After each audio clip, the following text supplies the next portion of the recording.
Oke guys, welcome back to Daily Charting with Toshi, di mana kita akan daily chart your favorite cryptocurrencies. Oke, dan sekarang kita akan masuk ke DCWT sesi pertama di mana kita akan membahas mengenai Bitcoin dan Ethereum. Jangan lupa bagi lo yang pengen pair favorit lo dibahas DCWT sesi kedua, boleh komen di bawah. Apabila cukup banyak demand-nya, kita akan masukkan pair itu ke DCWT sesi kedua ya. Kita bisa di sini dalam 24 jam terakhir cryptocurrency market dump sebesar 6,53%. Dengan total market cap mencapai di 2,51 triliun US dollars. Dengan peningkatan Bitcoin dominance sebesar 0,4% ya, artinya ini kayaknya berhasil lagi berhasil mantul di MA20 dan 50 ya. Kalau kita lihat di sini dia sekarang kembali retest ke apa? Ke 54,03, ke reject lagi di situ. Jadi lihat, Bitcoin dominance aja sangat peduli dengan TA begitu. Jadi kalau lo ngerasa nggak perlu TA, kayaknya harus dipelajari lagi nih ya. Oke, next kita lihat di sini untuk volume meningkat sebesar 58,87%, otomatis volumenya volume sellers ini ya. Bitcoin dump sebesar 5,12% ke angka 67.248. Tadi weeknya bahkan lebih dalam ya. Kalau kita lihat di sini tuh weeknya sempat ke angka 65.951 ya. Jadi cukup bumpy ya. Untuk Ethereum dia dumpnya lebih parah di 6,52% di angka 3.377. Sementara BNB terjadi juga dump sebesar 5,9%. Ini tembus MA20 kayaknya kalau sekitar 6%-an ya. Lalu Solana dia dump lebih parah lagi 8,36%. XRP koreksi ya, cuma 4,36 saja di angka 0,60. Dogecoin dia dump sebesar 10,74%.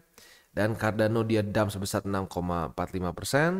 Yang terakhir AVAX dia dump sebesar 10,15% di angka 48,54 ya.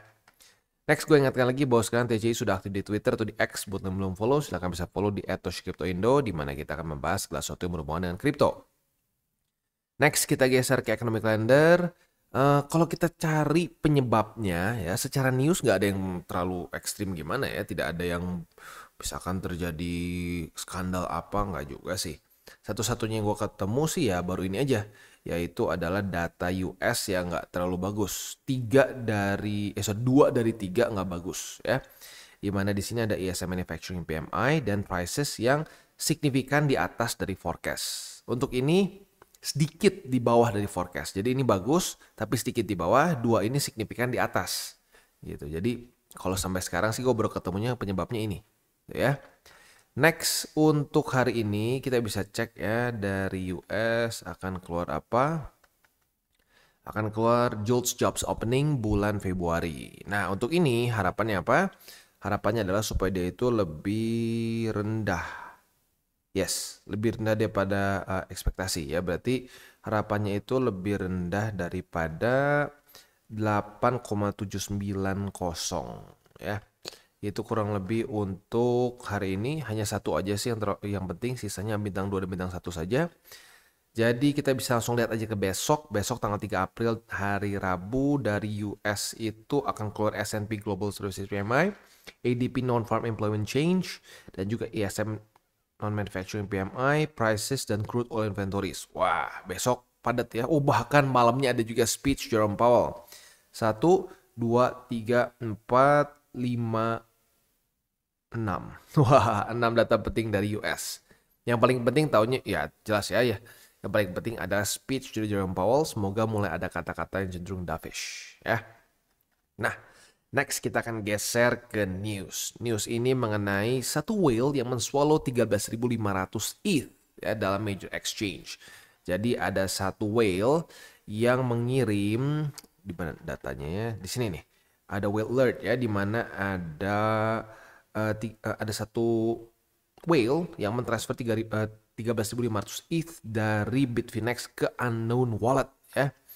Wow, itu secara angka tuh sebesar 47 juta USD. Kalau dibulatkan mungkin lebih tepatnya 48 juta USD ya.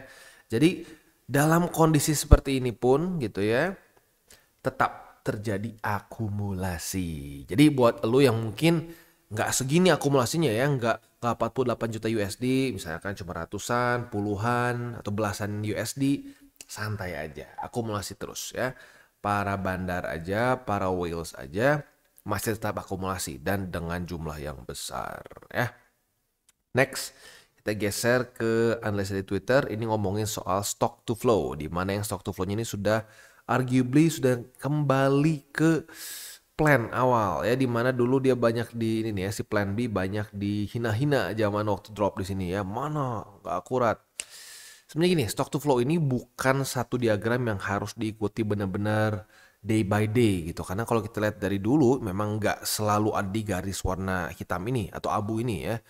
Ada deviasi gitu. Bahkan kalau kita mau lihat lebih banyak deviasinya dibandingkan dengan ada di situnya. Jadi stock to flow ini bukan untuk memprediksikan akan di mana Bitcoin tuh, tapi lebih tepatnya secara stock to flow fairnya di mana gitu. Dan kita tahu market itu sekalinya bullish banget, bearish banget gitu. Jadi ya jangan kaget, memang sering kali terjadi seperti itu, ada terjadi deviasi ya.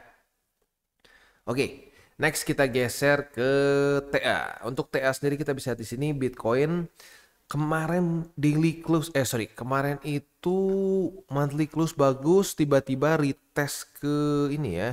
Tiba-tiba retest ke MA20 dan boom, tiba-tiba berantakan hari ini ya. Walaupun baik lagi ini belum daily close sih. Ya, jam 7 pagi tadi sih daily close-nya masih sedikit di bawah dari 70.000. Tetapi ya setelah daily open kita bisa lihat di sini bukannya di 69.000, sekarang udah menyentuh angka 66.999. Paling rendahnya di 65.000 bahkan ya.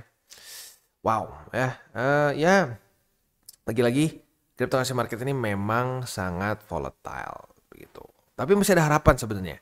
Karena kalau kita lihat di sini MA20-nya masih belum kejebol. Masih baru running. Kalau besok pagi jam 7 daily close di bawah dari MA20, nah mungkin momentumnya shift lagi nih. Tadinya kan di sini momentum bearish secara short term berubah jadi bullish berubah lagi jadi bearish kalau sampai daily close di bawah dari MA20. Apalagi kalau di bawah juga dari 67.610. Ya karena itu bisa menjadi suatu resisten yang siap membawa Bitcoin lower low ya. Oke, itu kurang lebih untuk Bitcoin. Next kita geser ke indeks dolar. Untuk indeks dolar kita bisa lihat di sini menguat ya.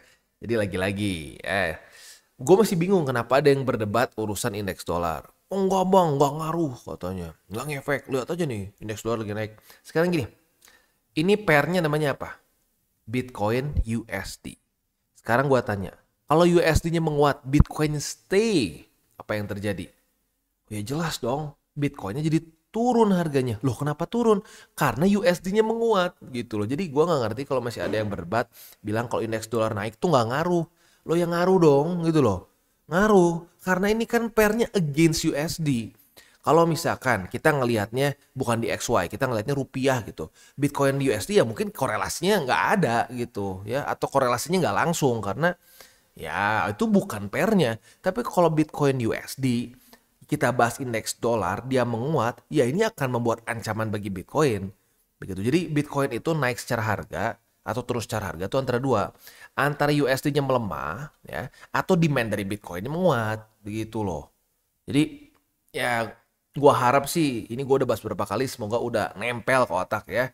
Alasannya kenapa indeks dolar itu korelasi negatif gitu. Karena kan pairnya dengan USD. Kalau si DXY-nya melemah ya otomatis membantu aset itu untuk menguat gitu loh ya. Nah kita bisa di sini sayangnya dia membuat higher high and this is bad karena ya lo lihat sendiri secara makro membuat suatu higher high, higher low, higher high, dan untuk secara mikro pun higher high, higher low, higher high, higher low, higher high. Not good ya. Sekarang harapan kita adalah semoga dia nggak menjadikan 104,87 sebagai support. Moga-moga jebol. Karena kalau sampai ini jadi support dan lanjut lagi higher high dan higher low, ini akan mempersulit Bitcoin dan crypto in general untuk bisa apa? Untuk bisa menguat atau untuk bisa ngepam lagi gitu ya. Next, mungkin kalau secara struktur ada di sini nih ya.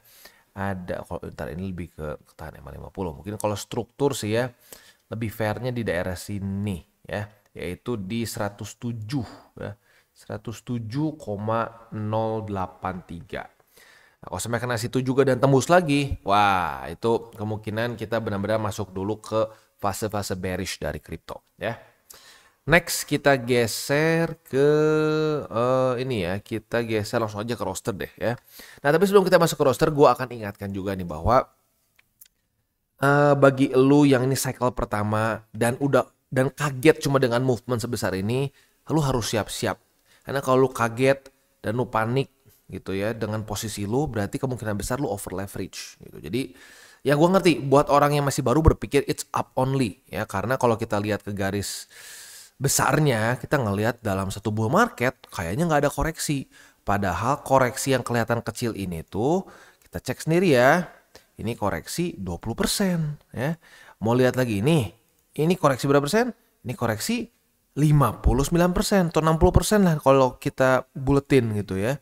Jadi lagi-lagi bull market bukan berarti tidak ada koreksi ya. Jangan sampai berpikir oh kalau gitu caranya gue buka posisi long aja gede-gedean nanti juga naik. Ya kalau nggak kena liquid, banyaknya kena liquid, apalagi yang baru nggak bisa ngitungnya gitu, nggak bisa ngitung margin yang cukup. Ujungnya waktu kena cut loss atau mending cut loss ya, ujung-ujungnya kena liquid, nanti nanya, bang kenapa posisi futures gue hilang ya?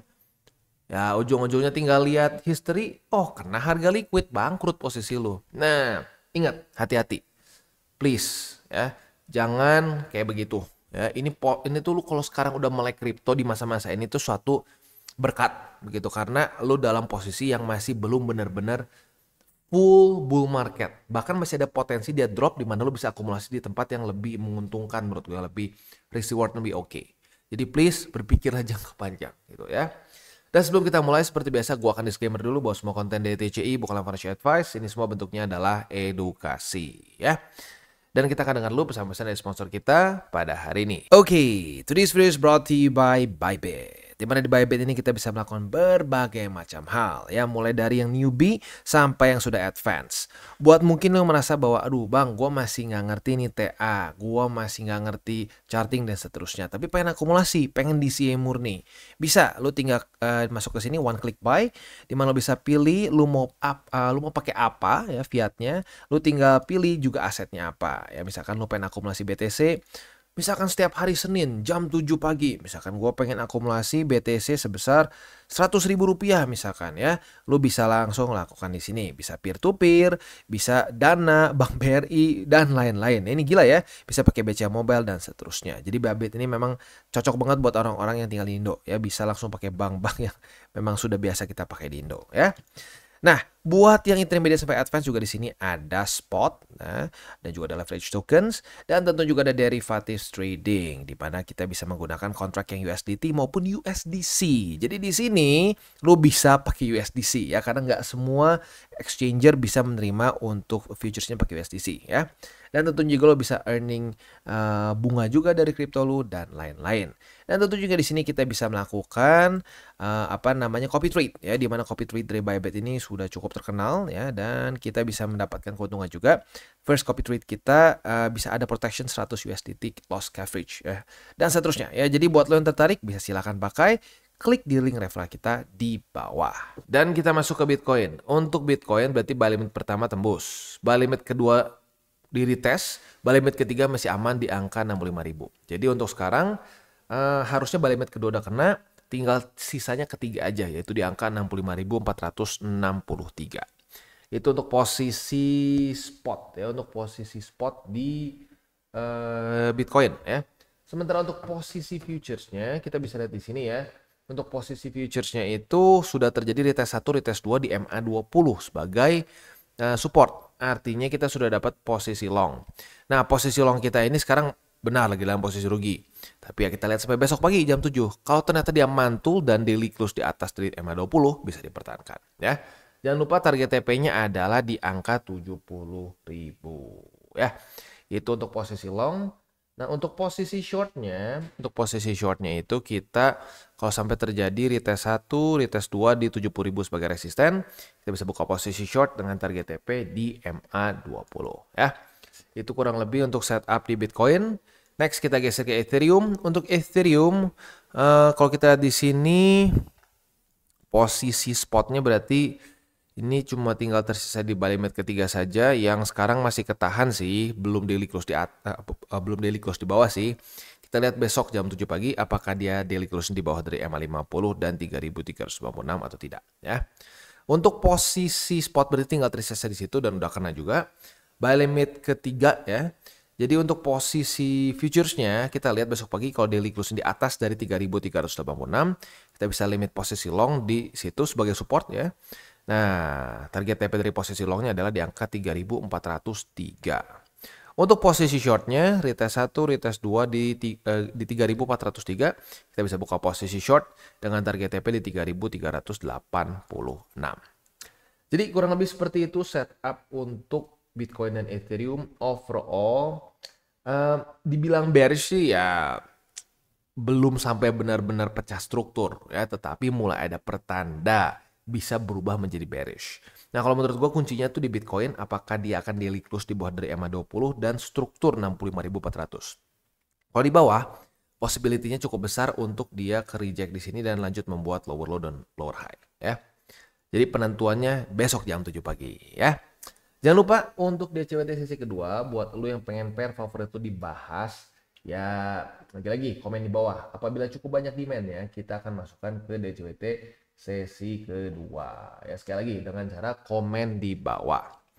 Dan jangan lupa juga 3 golden rules ini bisa dipakai bukan cuma buat di crypto tapi bisa juga in investing in general, yaitu apa? Jangan pakai uang panas, jangan over leverage, dan berpikirlah jangka panjang. Ini 3 rules yang benar-benar banyak orang ya tapi mereka melanggar aturan itu. Percaya atau enggak, lu melanggar aturan ini ya, apalagi berkali-kali, itu adalah resep paling gampang untuk kita cut loss lagi. Mending cut loss, liquid lagi ya. Jadi please 3 golden rule itu, dan dipakai juga ke pemilihan kriptonya. Sesuaikan dengan